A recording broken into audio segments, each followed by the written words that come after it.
Hey, what's up you guys? So in this video, I am going to show you how do you create and delete chat backup permanently on WhatsApp from Google Drive. Alright, so here, let's go ahead and open up WhatsApp. Now tap on the three dots on the upper right corner and tap on settings. So here, tap on chats and tap on chat backup. So to create a backup, just tap on backup. Now, your backup is going to be saved in your Google Drive. Now, to delete a backup, you can go ahead and open up your Google Drive.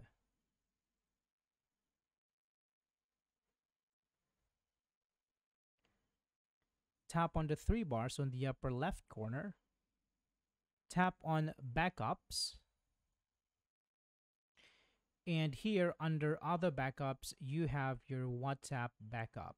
So if you want to delete this backup, you can tap on the three dots and tap on Delete Backup. Alright, so that is all for this video, guys. Thank you so much for watching, and I will see you next time.